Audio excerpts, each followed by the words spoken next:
Aha, yoom bitatte?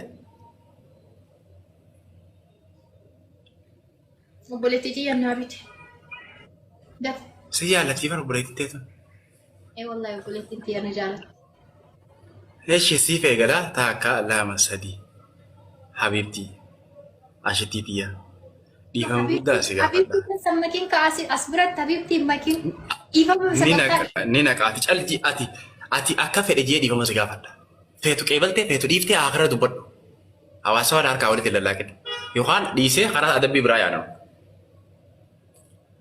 Of jechuu maaltu fide as bira naquuxessuu maaltu fide? Caljii taa'ee kaati caljii taa'e. Caljii taa'e.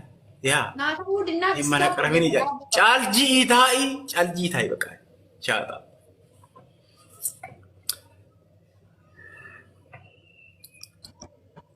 Ashittii xiyya Habibtii. Dhiifama guddaa si gaafata Hamzaan kee. Reefuun tana laayivii seentee laayivii irra turtee na eegdee na yaamtee na dhabuu keetiif hedduu narra aartee ani immoo si aarsuu kiyya hin jaalladhu. Baay'ee dhiifama guddaa si gaafadha. Ati anaaf qaalii waan taateef tasa na harkaa taateeti si aarse malee jireenya kiyya keessatti si aarsuu hin jaalladhu.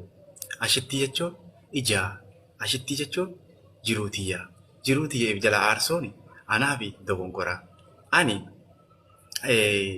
si aarsuu sanitti ifiifuu gaddeetiin ture.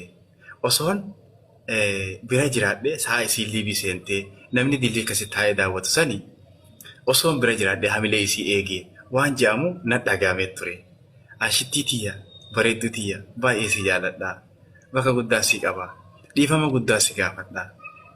Jiruu tiyyaa beekee keessatti dogongorri tasa uumamu dogongora xixiqqishaa tasa dhufu malee jaalladheetii miti.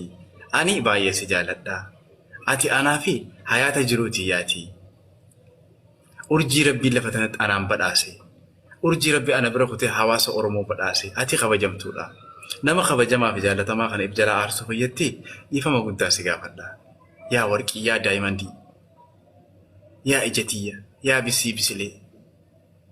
Kam Habibtii tiyyaa. Si jaalladhaa bara. Ati. Qoy hin dubbatin ati. Ati hin dubbatin caljii taate. Caljii harka keetirra zanaa jiran akka waan laphee dhiirra ciisaa jirtu. Ishee as keessa yaa'u ija ijji kiyya. Ija guduunfadhu. Ija guduunfadhu as keessa yaa'u. Yaa. Ani Hamzaanii ani jalqaba irratti